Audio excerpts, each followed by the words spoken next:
and welcome to Nourish. My name is Kasha, and I'm an entrepreneur, a longtime meditator, and a student of Chinese medicine. My mission with this podcast is to share the tools and practices to help you integrate your whole self into every aspect of your world. As someone who is both a type A high achiever and a deeply spiritual, vulnerable, and empathetic being, I know firsthand how it feels to be living a double life, showing up one way at work, a different way alone, and struggling to reconcile the two. This disintegration of authenticity is one of the biggest causes of burnout, health flares, and anxiety.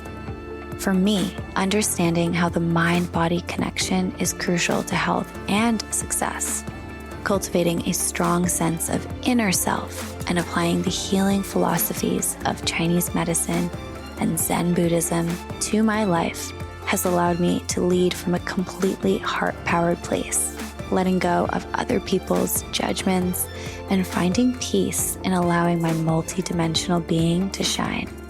My hope is that this podcast may inspire you to do the same. I want to call out, it is a practice, it is a journey, but I believe it is the most important thing that we can do for our bodies, minds, and our ultimate potential. Enjoy.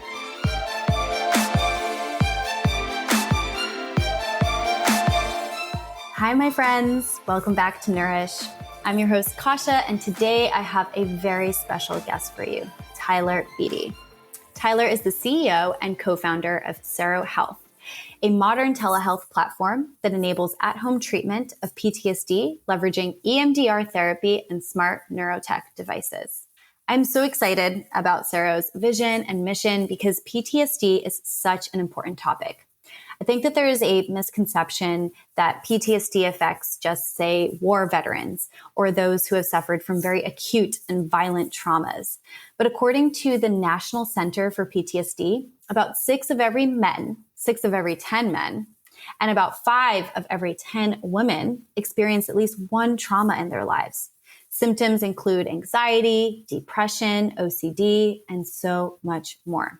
EMDR is one very effective therapy for PTSD, but unfortunately, it isn't always accessible for everyone. Sero enables the at-home treatment of PTSD using bilateral stimulation devices designed to be used at home and controlled remotely. You can even use your Nintendo Joy-Con controllers as tappers for remote EMDR therapy sessions. Or if you're like me and you don't have one of those, you can use Sero's proprietary stones. On today's episode, Tyler and I get into it all. What is PTSD? Why is trauma treatment so important? How does EMDR work? Tyler's own deeply personal story with PTSD, which many of you might be able to relate to, myself included, and how this story and his experience influenced his career, his relationships, and ultimately his purpose. Tyler gets into authentic leadership and the importance of vulnerability in the workplace, and so much more. All right, now without further ado, let's jump into it. And I'm so excited to welcome Tyler to the Nourish podcast. Tyler, welcome to the Nourish podcast. Thanks for having me. I'm so glad to be here. Me too. This has been a long time coming. This is a topic that I've wanted to talk about for a while, and I'm so pumped to have you as a guest. But before we dive into all of the questions, I'm going to start with a question I ask every single guest, which is, what are 3 words that you would use to describe yourself? Oh, that's a good one. Passionate, creative, and empathetic. I think I'd go with those. I love that. And I will say that as somebody who spent a whirlwind of a couple of days with you at the health conference this past year, all of those words are pretty accurate. So that is definitely how I received you on the other side, which I think is great. So Tyler, you're the CEO and co-founder of Sero Health, which is a modern telehealth platform that enables at-home treatment of PTSD, leveraging EMDR therapy and smart neurotech devices. So Before we dive into all of the questions there, I want to kind of zoom out here and recognize that a lot of people are probably not that familiar with PTSD, but it is actually a very common experience and common diagnosis. It's actually more common than we think. I was doing some research for the podcast, and according to the National Center for PTSD, about 6 of every 10 men and 5 of every 10 women experience at least one trauma in their lives. And so some people may recover within a few months, but for others, it can take years or even longer. So I want to actually start there. What exactly is PTSD? And can you define that for us and the difference between PTSD and just trauma in general? Sure. Yeah, it's a super important distinction and something that I think really needs a lot more research and more education in the general space. I think starting with trauma is kind of a good focus point. So in a traumatic experience or series of experiences can lead to post-traumatic stress disorder, which is actually just a diagnosis. There's 630,000 different combinations of symptoms that make up PTSD as a diagnosis. And this is according to this diagnostic manual called the DSM-5 that is put together by the APA. And, it's because of how many different types of symptoms there are. Sometimes it can be misdiagnosed or goes undiagnosed quite frequently as anxiety disorders, or, the individual symptoms are addressed like panic attacks or depression or anger or substance use, OCD, eating disorders. These can all be within a trauma-related diagnosis like post-traumatic stress disorder. And then where it gets even more complicated is that there's complex PTSD. So PTSD is generally seen as like a range of symptoms that occur after a traumatic experience. So I want to step back and talk a little bit more about trauma and jump in if, you wanted me to stop me anywhere. Trying to find what the simplest way to describe trauma is. And one of the clinicians that we talked with, Beyond Healing Center, I have to give them credit for this. They said their definition of trauma is any experience or set of experiences that overwhelm our ability to cope. Put another way, it's any experience that is too much for too long, or too much too quickly, or too little for too long, which is sometimes surprising for people to learn. And those experiences can cause a very natural response, a fear response that is there to try to protect us. But when that fear response gets stuck and we're not able to process the events that have happened in an adaptive manner, that's when we start seeing these psychological symptoms of anxiety and depression and panic attacks and substance use occurs. And these can be pretty disconcerting, but also just getting in the way of day-to-day life in severe ways. And to the extent to which they take away from your ability to live the life you want, that's when, generally the duration and the intensity of the symptoms, generally then it relates to a diagnosis. That's the 2 metrics that are generally used. But as we probably go in this conversation, we'll learn that diagnoses are kind of expanding and growing within a specific symptom range, but also like how we detect and how we diagnose is changing too. So a lot is shifting in the space. So that, first of all, thank you for jumping right into that, because one of the reasons why I was so pumped to talk to you, I mean, besides the fact that I think you're an amazing human and what you're working on is great and Sero is incredible, and we're going to get all into that, is because I really wanted to get a little bit of insight into this whole diagnostic and treatment process behind PTSD. Because as you were kind of describing what some of the symptoms are, a lot of these symptoms are so common in our day-to-day life, right? Like anxiety, OCD tendencies, let's say, right? Like panic attacks, substance abuse. So at what point is the line typically? I mean, I'm sure it's so different for every single person, but are there some trends that you're recognizing around the fact that perhaps maybe more of us are suffering from PTSD than are diagnosed? Like, what typically goes into the flow of diagnosis? And is there a line there that perhaps isn't as clearly defined as it should be? And are more of us maybe suffering from some form of PTSD, even if it's very minor, but it's affecting us deeply? Personally, I think it's helpful to maybe separate the diagnosis in a little bit and look at more of what are the symptoms that are occurring and when did they start and what caused the symptoms to arise. And then looking at how do we heal the parts of us that were injured in the past that are creating today's pain. So, in most circumstances, it's important to just try to find the origin of what occurred and how to manage those set core beliefs and where those come from, and then change those negative core beliefs that we've developed and find more positive ones to replace them. And there's a variety of different techniques and treatments. And I think that's where the diagnosis can be helpful, to understand where to go for treatment. But first and foremost, talking to a psychiatrist or a licensed psychologist. If you are experiencing any symptom that's getting in the way of your joy and happiness and sense of safety in this world, is generally the first step. And then they can help walk you through and understand your history. And I think there's a problem with self-diagnosis, especially with social media and people talking about these symptoms and potentially exacerbating things that are generally normal. But then at the same time, we are normalizing things that are definitely not. And so, yeah, it's a complex problem to kind of think about and solve. And I think one of the ways we can make this more objective, the problem is that it's a little subjective.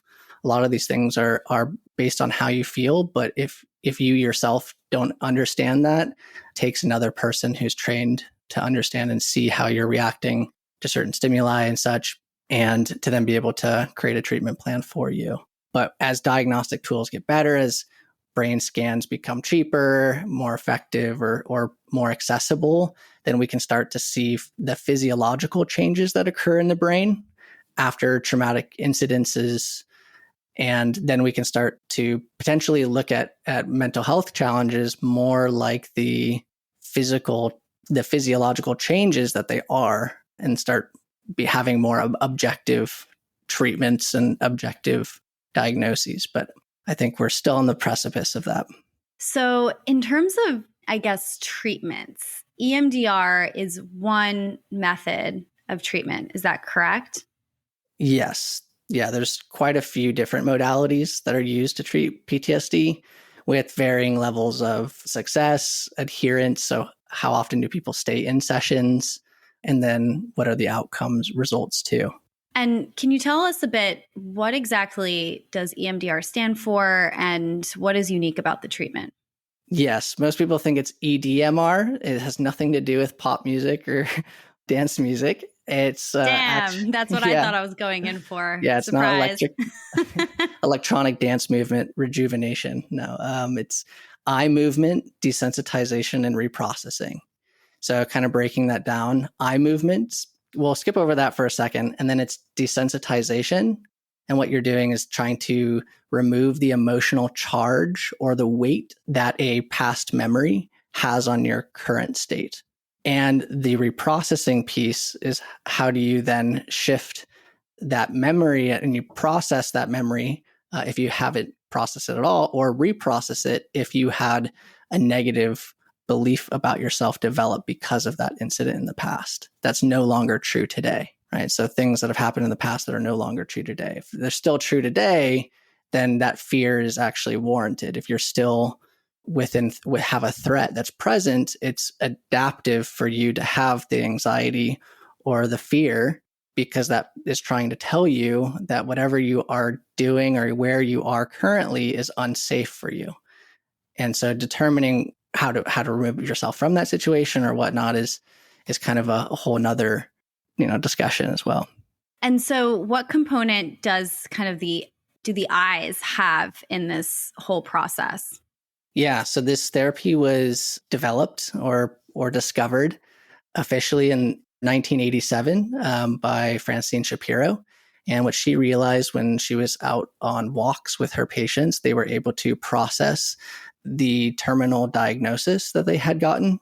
These were cancer patients she was working with, or people who are experiencing cancer, pardon me. And so she figured, what are we doing when we're out on walks, and how do I bring that back into the therapy session inside where it's more obtainable and accessible to more people? Going for walks is great if you can do it with your therapist, but not exactly always accessible, weather or privacy and whatnot. And one of the things she noticed that patients were doing was scanning left to right with their eyes, while also moving their legs left and right in a bilateral state. So bi meaning two, and then lateral meaning left to right, essentially. So that's where bilateral stimulation kind of was born. And the therapy itself, a lot of practitioners call it just desensitization and reprocessing therapy, or just reprocessing therapy, as other forms of bilateral stimulation, besides just these lateralized eye movements, have become popular as ways of helping people desensitize to the emotion and then reprocess those in a more adaptive, healthy way. And that brings us right to Sero Health, right? So perfect segue there. I mean, before we dive into kind of some of those other methods of desensitize, okay, say it out loud because I don't think I could say it. Desensitize. Okay, try again. Can you tell me? It's taken me 2 years and sometimes I still mess it up. Desensitization. Okay, I can't do it. What he said. All right, there we go. Thank you, Tyler. That's what we're just going to fill in the blank there. As we kind of look at some of the other methods that are kind of, I guess, complementary to or adjacent to like the traditional EMDR therapy, Sero is providing a therapeutic version that enables at-home treatment. But before we dive into that, and you can kind of share with us that technology and how it works, I'd love for you to share with us what kind of triggered this passion within you. Because I know that when you and I spoke one-on-one, that you have a beautiful story, which I think a lot of people might be able to relate to. And I was actually going to ask for a specific example of how this kind of reprogramming kind of experience of PTSD could look like. Because I do think that there is a misconception in a way that PTSD only applies to people who, let's say, are veterans or suffered that specific kind of, let's say, like violent acute trauma in that way. So could you share with us a bit of your story and what inspired this vision? Yeah, it's really fascinating because I had no idea what PTSD, I had heard the words, but, I definitely thought it was something that people who went to war or experienced, like you said, extreme violence or natural disasters or extreme medical harm developed. But it's far wider of a diagnosis, and then far wider of it's applicable. Essentially anybody can have a traumatic experience, and anybody can then develop a psychological injury, a lasting psychological injury because of it, which then can affect and lead to symptoms of anxiety, depression, substance use disorder, eating disorders, panic attacks, far other ones. Flashbacks are very common, sleepless nights, nightmares, night terrors, quite a lot of symptoms. And what's interesting is that it can not only make people hypervigilant, so overly active, but also hypovigilant, so lower on the activity scale, similar to like what depression might be. So that's where it's difficult to diagnose sometimes. And so I actually, I had no idea what it was. I knew that I had anxiety. I was diagnosed with anxiety when I was right in college. And then I had depression and struggle with suicidality. I think it was like 2 or 3 years after school, it started to become much more prevalent. But I think, through my sessions, I discovered it was probably longer than that. And I actually found out about EMDR therapy kind of by a fluke. One of my friends that I had made, we were talking about how we store our memories, and particularly because we were trying to be nerds and create a note-taking system to make sure we can remember things, because we both have ADHD as well. And so executive function and memory are not our strong suits already. And he was telling me how we store memories and what like how we store negative memories more readily, because those can help protect us in the future. If we see a snake or we eat some berries and they don't make us feel good, it's probably a good idea not to eat those berries again. But if something good happens, like berries taste good, it's not as strong of a connection because it's not necessarily preventing something catastrophic like death. And that's most of what we aim for is survival. The survival will is stronger than anything else. So yeah, we're talking about how we store notes and how we have these memories. And then he just started talking about how he started having breakthroughs with his clients. He sees his clients are people who experience homelessness, and there's quite a lot of traumatic events that occur before and after and during homelessness. And traditional talk therapy and other forms of other modalities of treatment and medications weren't as effective as EMDR was for his clients. And at first I thought it was kind of silly that you could move your eyes left and right, and that could somehow help you overcome the fear of abuse as a child or car accident or losing somebody you love. It seemed kind of preposterous, and I thought he was joking, honestly.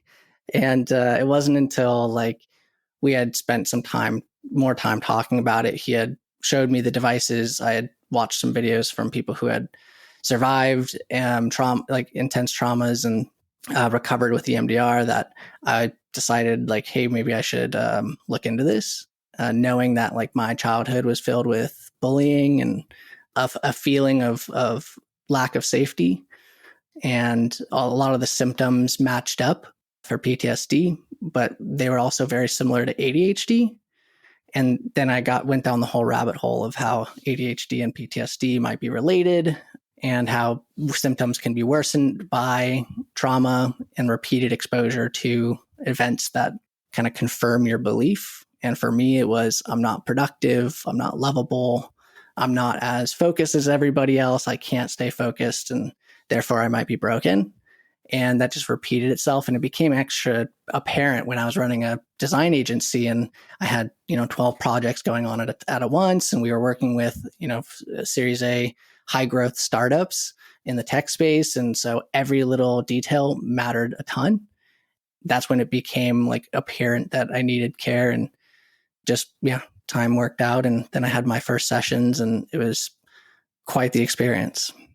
Tyler, I really want to say thank you for sharing that for two reasons. One, actually three, okay? Overachieving with reasons here. Like, first of all, I think the story that you shared is one that a lot of people can relate to. And I think it just allows people to perhaps, those who are listening to this right now, reimagine how maybe some of their current reactions could be connected to something that happened that really influenced them in this way. And that it's not necessarily that, hey, your fear-based reaction to X means that you're unqualified or, just not good at this or whatever, or that there's something so wrong with you. I think hearing your story is really going to hit a nerve with a lot of people, myself included.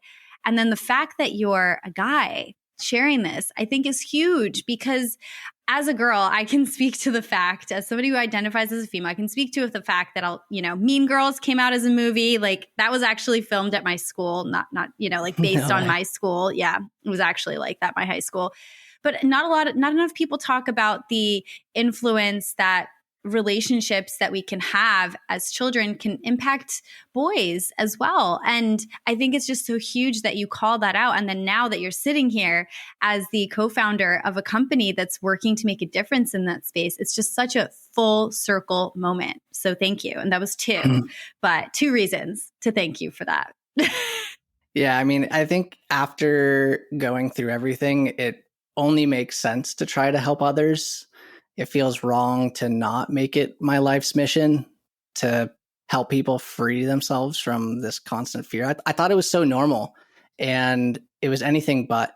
And I couldn't imagine, it was affecting every part of my life in major ways. My relationships, my relationship to myself, that was like the biggest thing. But having people who cared about me and helped me through that time was everything. So just as important as the tools are, like making sure you're surrounding yourself with a community of people, it takes a whole village to overcome sometimes. And just asking for help, you never know who else has gone through it too and can be there and talk to you about it. And through the process, I think I've learned that by talking about it, I've deepened my relationships so much more than I could ever believe, especially with my male friends, because they've never had anybody ask them how they're truly doing and then just listen to them and share the experience, of life. It comes with those bumps, and how do you manage those, and how do you find the tools and build the community around you to get through that?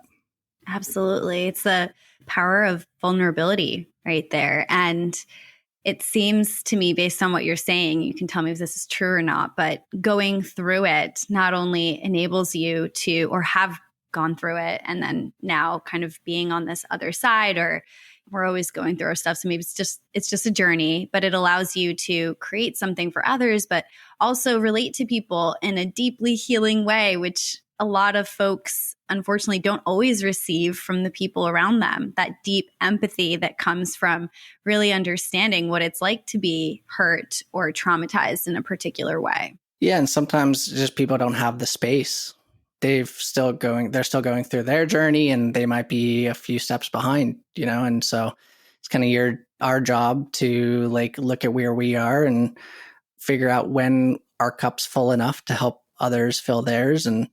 But until then, realizing that a lot of people are working with a lot less or at different spots, then, you do develop a different perspective. And it was kind of interesting because when I was feeling that way, I don't think I had nearly as much empathy. It was more like jealousy. And that just made things worse, because then I felt shameful that I was jealous of what others had that I felt I deserved, and had to process that whole bundle of emotions too. I think what was most interesting is that so much else comes up during a session. I didn't even know what I was going in for. I just knew that I had overwhelming anxiety and depression. Maybe there was some trauma related to it, but I had no idea what was going to come. And I just went in with an open mind and listened to my friend when he said, you're paying, this is what you're paying your therapist to do. You come to your session, that's your job. If you show up, you've succeeded.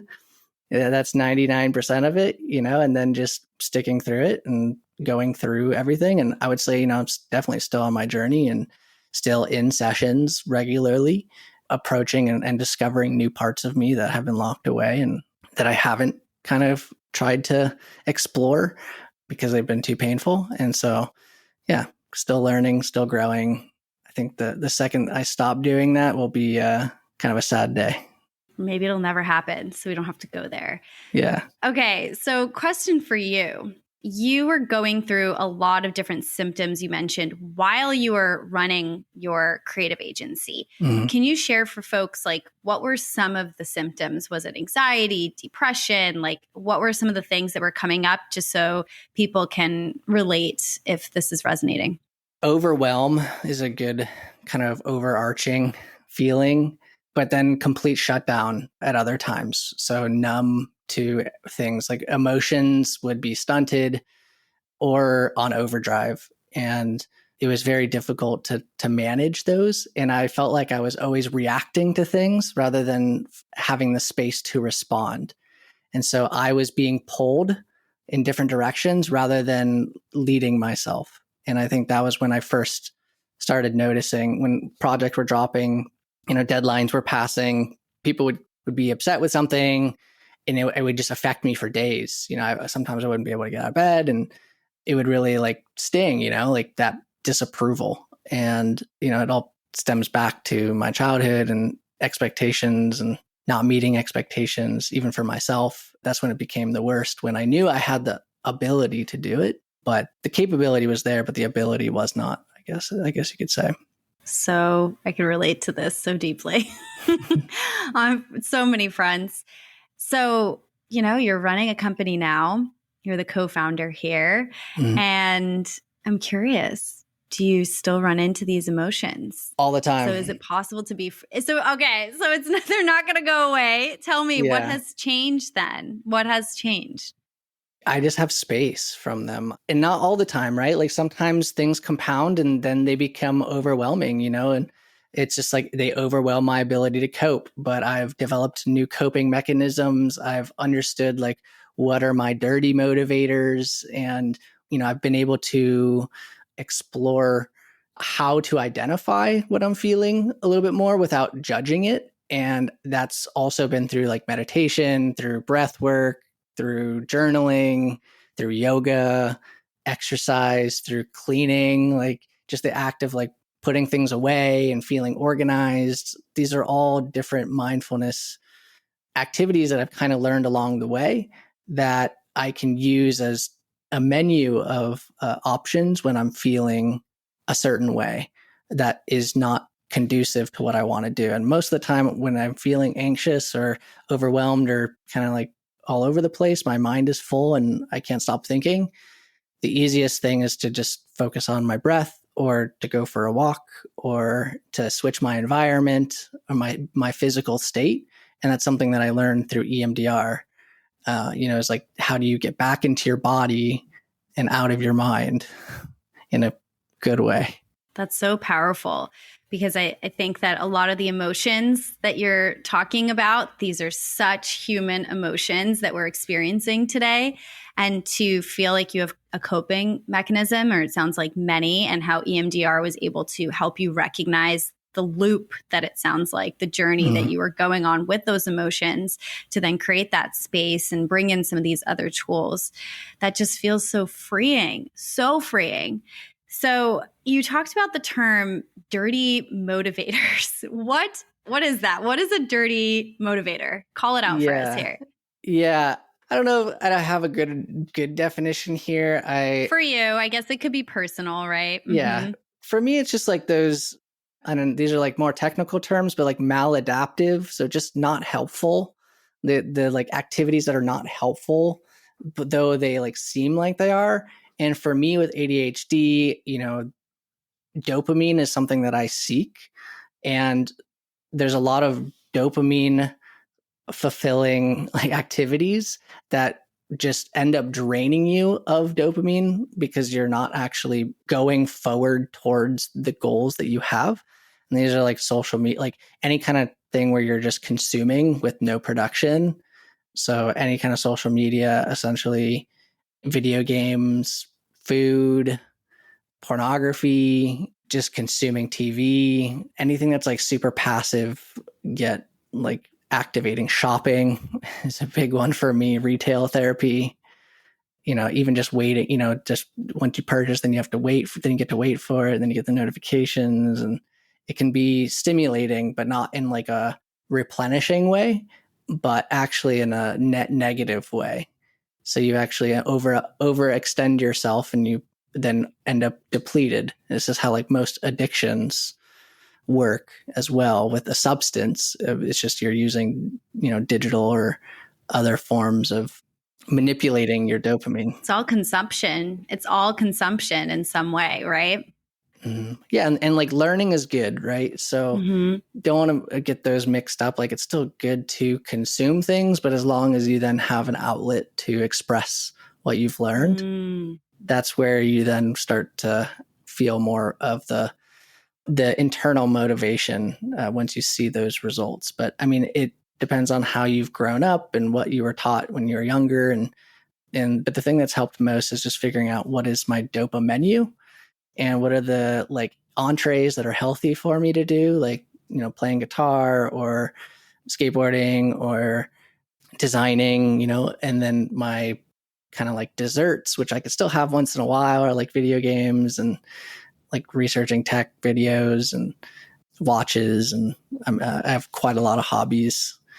And then you have snacks, which are just shorter, easier things you can do without anything else. And so breath work is a great one for me. It's always accessible. I can use it whenever. So when I was quitting nicotine for like the 18th time, probably, who knows how many times, I needed something to replace it that was always with me. Otherwise, I would find a way to get back to nicotine as my like anti-anxiety self-medication thing, but realized that that was the thing causing the anxiety in the first place. So I just tried to internalize that as much as I could and focused on my breath. And if anyone's listening, all you have to do, it's not very hard, just longer exhales than you do inhales. That's it. There's a million different types of breath work. I encourage you to explore all of them, but easiest one to remember and to just use all the time is longer exhales than you do inhales. You end up reducing your level of CO2 in your system, and that helps to calm your autonomic nervous system.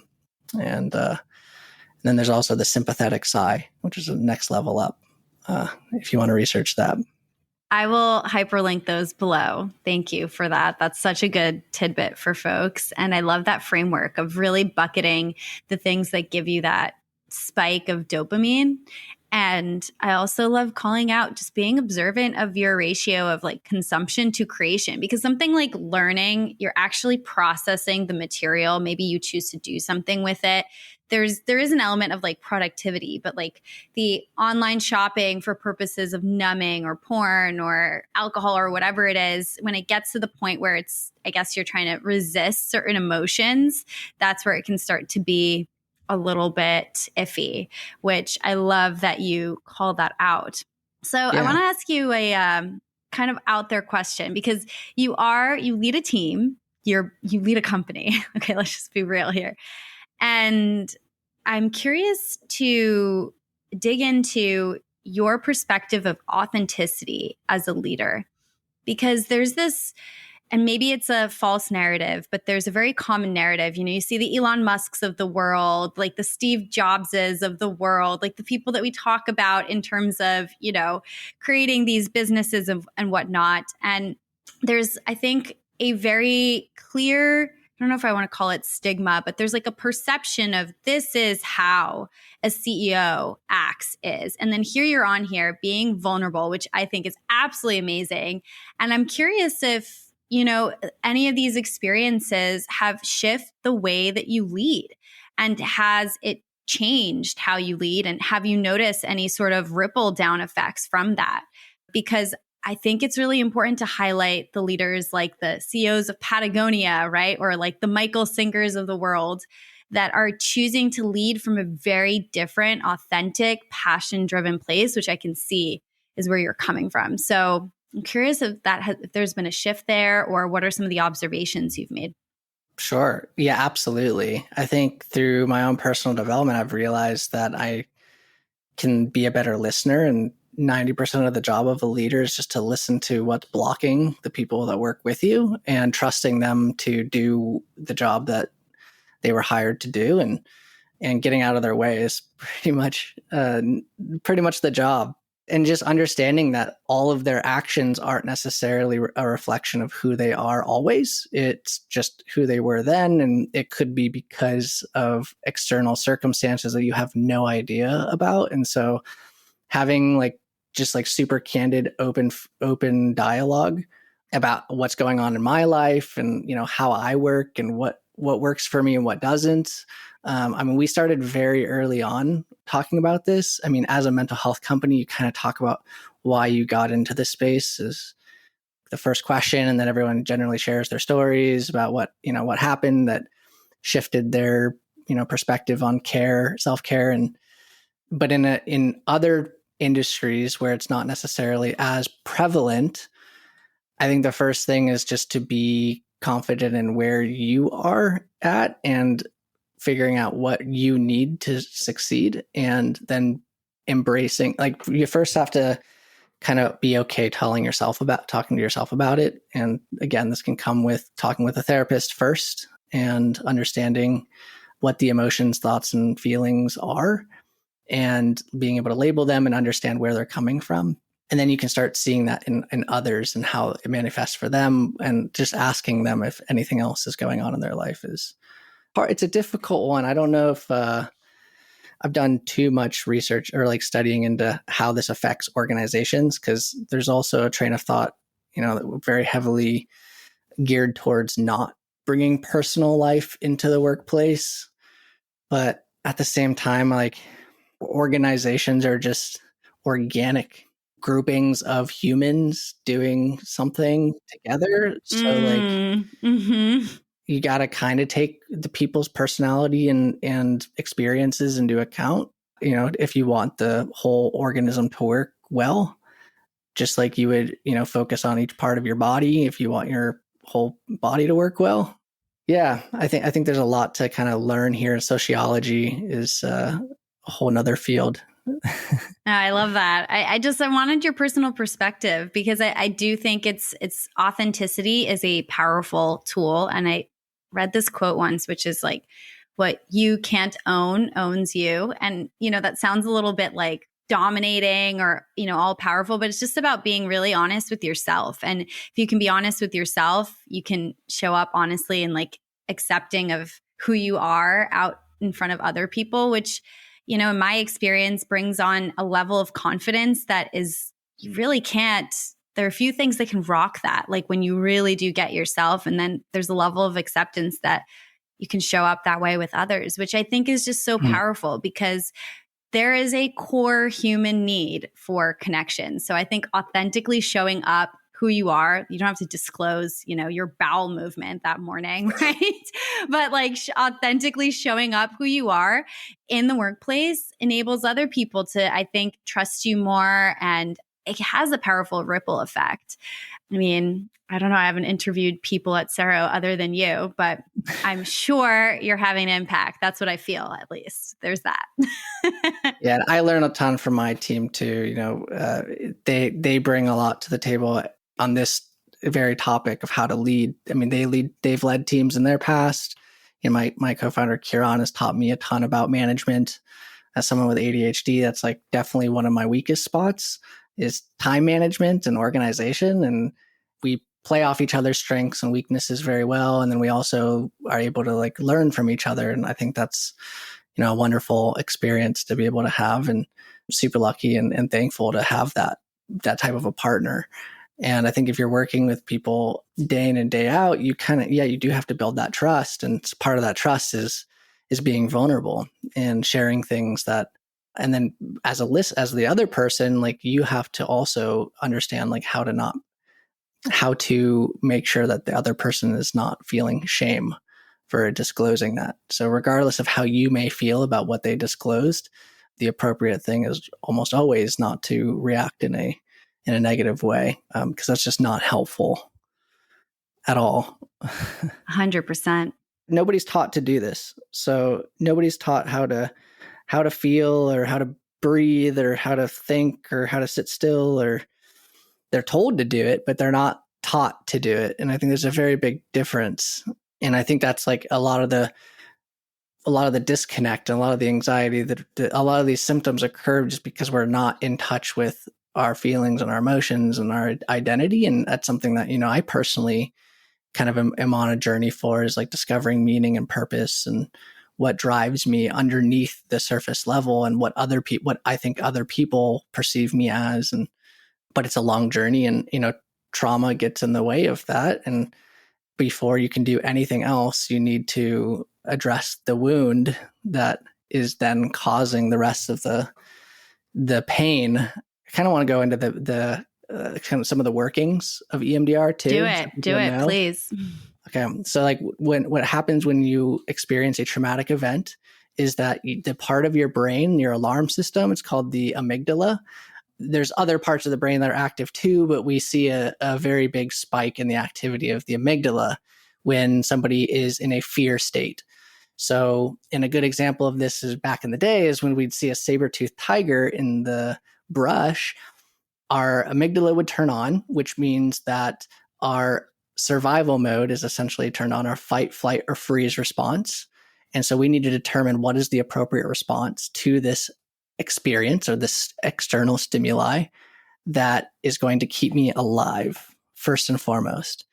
And so if there's a saber-toothed tiger, the first thing to do if he sees you is probably to run. So to have the flight.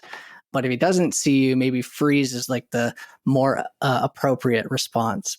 And So let's say the saber-toothed tiger does see you, the amygdala gets activated, you start running away. You don't decide, you're not cognitively trying to process where, you're just trying to get as far away from it as possible, or climbing the nearest tree possible to try to survive. So what happens is the thinking part of our brain, the prefrontal cortex, actually has less activation and resources put towards it.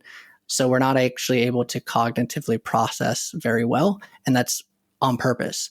And so what happens though is later on, if you still are thinking about being chased by the saber-toothed tiger and that state, that memory gets stuck, then your amygdala increases in size and your prefrontal cortex is inactive. It's not completely inactive, but doesn't have as much activation. And so you're not able to cognitively think through or problem solve or regulate emotions in an appropriate manner.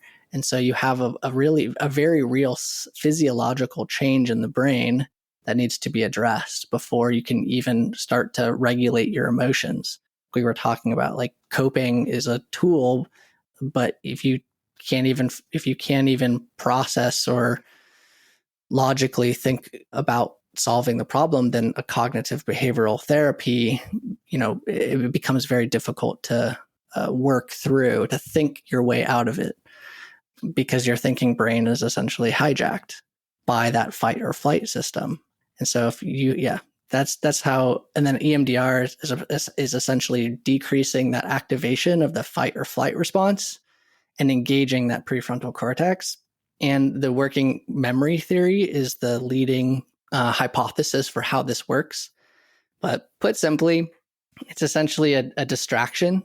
So it's a physical stimulus that's pulling you from your mind to your body and activating a portion of your working memory, or the conscious mind, like the short-term memory that we kind of think about, while you're also trying to pull a memory from your long-term storage into the same spot. And so they're competing for the same resources. And for some reason, this desensitizes the emotional response to the memory or to the thought of the memory. Then by experiencing that feeling or that memory without as much activation, over time, you start to see that it's actually just another memory like anything else. And so you're not erasing the memory. It's just no longer has the same control over you that it did.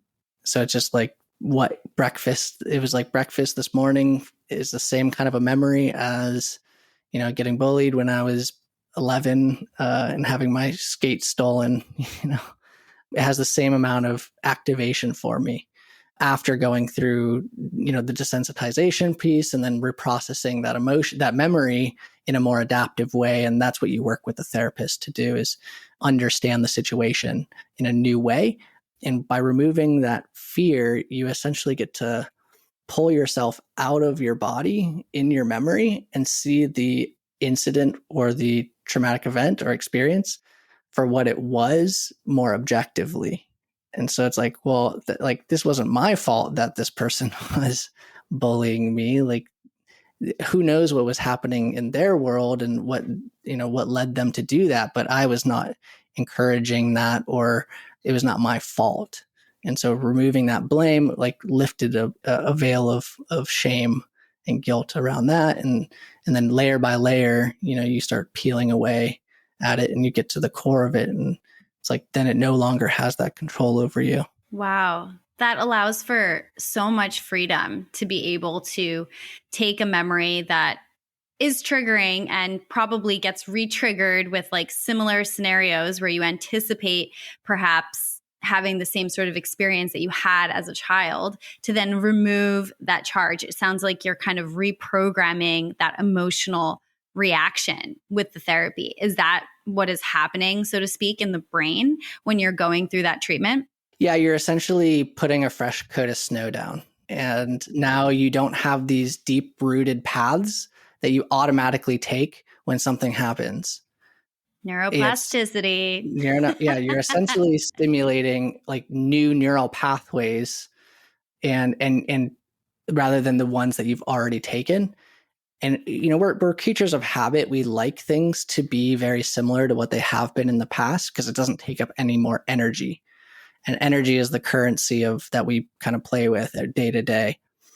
Literally energy is everything. It's how we perceive light is energy. So how we see is energy, how we hear things. Those are different frequencies of energy through the air, how we feel things, tactile feelings. That's transfer of energy too, like friction is a transfer of energy. Yeah, everything. And then energy is neither created nor destroyed. It's just directed in a certain direction. So same thing with anxiety. It's like it's an energy telling you to do something different than you've already done before. Yeah. And are you going to listen to it? Are you going to understand what it's trying to tell you? Or are you going to try to ignore it? But it's still going to be there. Even if you ignore it, it'll still be there. And that's kind of the trap that we get ourselves into. Oh, and that's a whole nother podcast episode right there, into digging into the effects of emotions that aren't fully processed, that you bottle down. May it be like anxiety, any sort of depression, all the different emotions, but we can't go there. So I'm going to pause us for that. But I think this is so unbelievably exciting. I do want to ask one question. I know we're almost running out of time, but I have to throw that in there. What about people who cannot remember the root memory? Like, let's just say you're somebody who is experiencing like debilitating anxiety or a feeling of imposter syndrome when they're in high stakes situations, but they don't necessarily remember the root of when this came up. Can EMDR be effective for them as well? Since, you were describing that there's like this re-remembrance in the treatment, and then that is desensitized, et cetera. What happens for people who can't remember the memory? Yeah. And memories are still kind of unknown to us and how we store them. And we know a lot, but we don't exactly know everything. And so one of the things we want to be careful about, or therapists want to be careful about when working with a client, is like implanting false memories. But how a therapist will work on this with you is actually to start with the most present moment, what you're feeling now. When was the last time you were feeling this way that you're talking about, this anxious feeling? Then we'll try to describe what that anxious feeling feels like and where is that stored in the body. And then it's like, when was the last time you noticed it? And then what was happening around you? And then you do the bilateral stimulation alongside that, and you're trying to hold that feeling, the bodily feeling, and whatever thoughts, feelings, and emotions or memories, any of the sensations that are attached to that in your mind while this bilateral stimulation is occurring. And it's kind of the freakiest thing. Things start coming up and you realize, actually, like, what was interesting is that when I was feeling anxiety is like when I walk inside a room and it's like, wow, why did what was I feeling? And then the therapist says, well, let's go with that. And you follow that and you hold on to that idea and that concept. And then you have more bilateral stimulation. And then the therapist will check in, and then the new idea pops in, and it's like, well, actually, it's like, because now I have the opportunity to be productive. Like before I was outside, I didn't have the weight that I needed, like the feeling that I needed to be doing something productive, and that I wasn't valuable or worthy of love. Now that I'm inside, I feel like I could be productive, but I'm not right now because I'm doing something that's leisurely or something else. And so that's when the anxiety starts. And then we pass that backwards, go further back, and the therapist will guide you. So yeah, you don't need to come with a target. That's what it's called, a target, that target memory that's causing this anxiety. All you have to come is with a willingness to explore and to go through that, literally through the experience, and trust your therapist and be guided by them. And that's why it's so important to find someone who you work with, that you relate to and can be open with, and work with an expert, someone who's certified and trained in EMDR therapy and is a psychiatrist or a psychologist. Friends are great, but when you're working through trauma, opening up that wound without a experienced surgeon is a risky proposition. Oh, yeah. I could chat with you forever, but we are up on time. In fact, I'm pulling you about 5 minutes over at this point, my friend. I apologize. But what's really exciting here is that, you were mentioning showing up to your therapist. You don't have to have that kind of core memory in mind. But now you can, with the help of Sero, you can show up for EMDR therapy from the comfort of your own home, which is incredible because it was something that it sounds like had to be done in person before this. And so I know that a lot of listeners listening to this, myself included, but I already know all the answers to my next question, are going to want to know how to find you and how to learn more about Sero. So could you share with us, where can they go? How can they find a treatment that uses Sero? So that way they have access to this if they cannot find an EMDR specialist near them. And I'm going to hyperlink everything below. Don't worry. Yeah, absolutely.